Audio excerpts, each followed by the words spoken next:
सब घालमेल है, भारी लूट है और सब लोग मिलकर लूट के सारे अफसरान हैं और जो कोई भी पद पर बैठा हो उच्च पद पर, ये सारे लोग हाल मेल करके जनता के पैसा का, बिहार सरकार के पैसा का, ये राजस्व का ये लुहानी पहुंचा रहा है।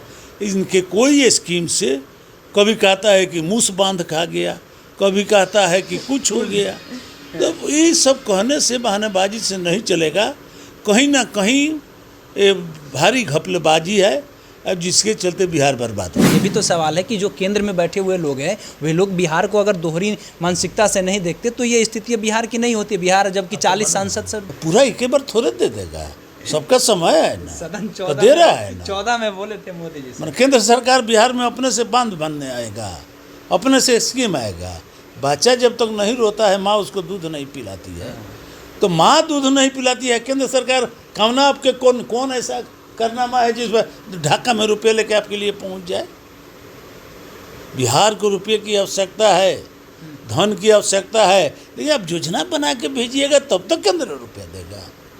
आप उसके लिए लड़िएगा तब तो रुपया देगा। आप अपना प्रोजेक्ट उसके सामने रखिए ना। लोग स्मार्ट मीटर पे कह रहे हैं कि ये स्मार्ट मीटर नहीं, स्मार्ट चीटर है। ये चीटर नहीं, महा चीटर है। और जनता को प्राइवेट कंपनी से लुटवाने का भारी तरीका है। अच्छा, एक कंपनी से जो बैठे हुए उच्च पदाधिकारी हैं, उच्च पद पर जो भी आसीन है, वो सब लोग कंपनी से रुपया खा रहा है और जनता को लूट रहा है।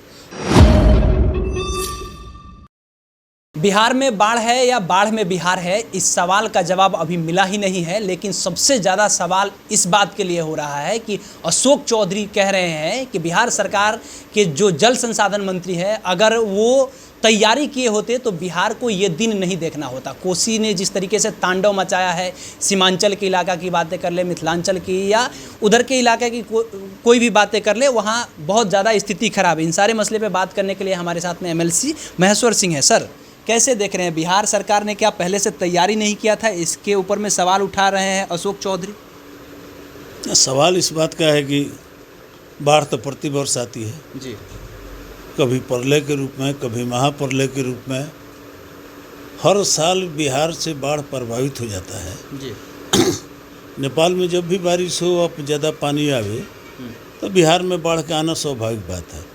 इसके इतने दिनों तक देश आज़ाद हो गया, ये 50 बरस 60 बरस से ज़्यादा हो गया, लेकिन आज तक इसका कोई अस्थाई निदान नहीं निकल सका है।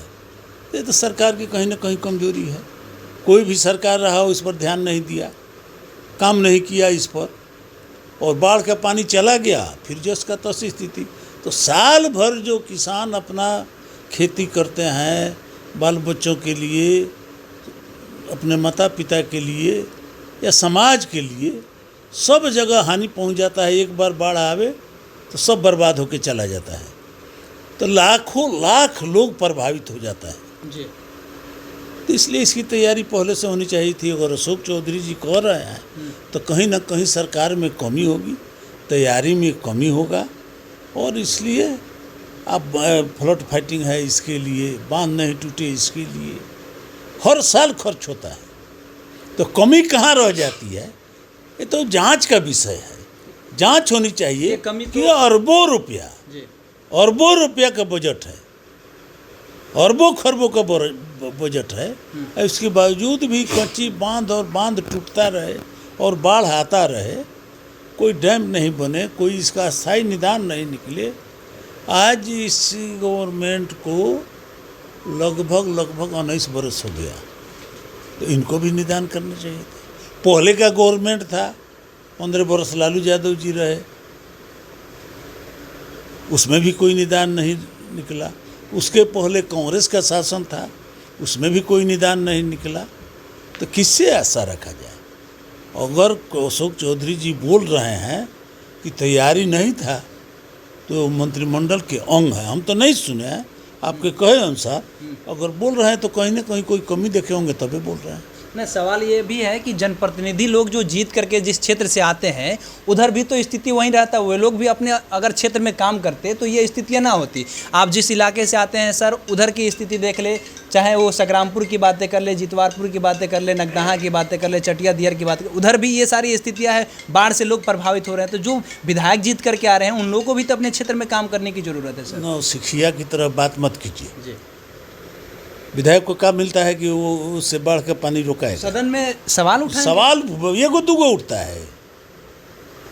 वो काम कराने की आप बोले हैं, आप सवाल उठाने की बात नहीं बोले हैं। विधायक को क्या मिलता है? अब हम हैं जी, तो 27 प्रखंड है, जी, 27 प्रखंड है, 9 नगर निगम और नगर पंचायत है, जी। और 4 करोड़ रुपया कौ लाख हिस्सा हुआ, जरा बताइए हमको। विधायक है तो उसको 4 करोड़ मिलता है, 2 ब्लॉक है, 3 ब्लॉक है, तो 1 करोड़ 1.5 करोड़ ब्लॉक पीछे हिस्सा हुआ। कौन स्कीम 1 करोड़ का 1.5 करोड़ में ऐसा हो जाएगा जिससे बाढ़ का निदान हो जाएगा? तो विधायक के हाथ में ऐसा कुछ नहीं है जिससे बाढ़ को रोका जा सके। विधायक सवाल कर सकता है, तो सवाल तो प्रति वर्ष होता है। सरकार जवाब भी देती है, लेकिन सरकार का जवाब वही होता है जो अफसर लिख के देते हैं। सब घालमेल है, सुन लीजिए, क्या पूछिएगा, सब घालमेल है, भारी लूट है, और सब लोग मिलकर लूट के सारे अफसरान हैं, और जो कोई भी पद पर बैठा हो, उच्च पद पर, ये सारे लोग हाल मेल करके जनता के पैसा का, बिहार सरकार के पैसा का, राजस्व का इलोहानी पहुंचा रहा है। इनके कोई स्कीम से कभी कहता है कि मूस बांध खा गया, कभी कहता है कि कुछ हो गया। तो ये सब कहने से, बहानेबाजी से नहीं चलेगा। कहीं ना कहीं ये भारी घपलेबाजी है, अब जिसके चलते बिहार बर्बाद हो रहा है। एक सवाल ये कह सकते हैं, तो ये जो समीक्षात्मक बैठक पिछले आज़ादी के 77 साल से जो चल रहा है, ये सब घालमेल करने का तरीका है कि समीक्षात्मक बैठक होता है, उसके बाद भी कुछ खास आउटपुट नहीं आता है सर? समीक्षा भी होती है, विधानसभा में बहस भी होता है, लेकिन इसका निदान क्या निकलता है? हर साल बिहार में लोग डूबते रहते हैं। हर साल डूबते रहते हैं। जी। तो अस्थायी हल क्या हो सकता है? आप तो बड़े बड़े वैज्ञानिक को बुला सकते हैं, अनुभवी को बुला सकते हैं, और जानकारी ले सकते हैं कि क्या किया जा सकता है, कहाँ डैम बन सकता है, कहाँ हम पानी का संग्रह जो जाके गंगा सागर में मिल रहा है, उस पानी को बिहार में हम कहाँ उपयोग कर सकते हैं, कहाँ कहाँ डैम बना सकते हैं, कहाँ कहाँ इसको रख सकते हैं, जिससे बाद में बिहार को पानी का अभाव नहीं झेलना पड़े। उत्तर में पानी रहता है और दक्षिण में सुखाड़ हो जाता है मार्च महीना में, तो उस पानी का उपयोग तो पूरे बिहार को लाभ पहुंचाया जा सकता है। तो आप जो इसके विशेषज्ञ हैं, अनुभवी हैं, चाहे इसको जो वैज्ञानिक हैं, इसके जानकार हैं, इंजीनियर हैं, उनसे बैठकर, इस राज्य में नहीं है तो बाहर से बुला के सरकार को इस पर राय करना चाहिए। लेकिन इच्छा शक्ति होनी चाहिए, काम करने की बात होनी चाहिए, लेकिन नहीं हो पा रहा है। हम तो किसी को, सरकार भी तो इस चीज़ को देख नहीं रहा है सर। ये भी तो सवाल है कि जो केंद्र में बैठे हुए लोग हैं, वे लोग बिहार को अगर दोहरी मानसिकता से नहीं देखते तो ये स्थिति बिहार की नहीं होती। बिहार जबकि 40 सांसद सर, कितना रुपया दिया है बिहार को केंद्र?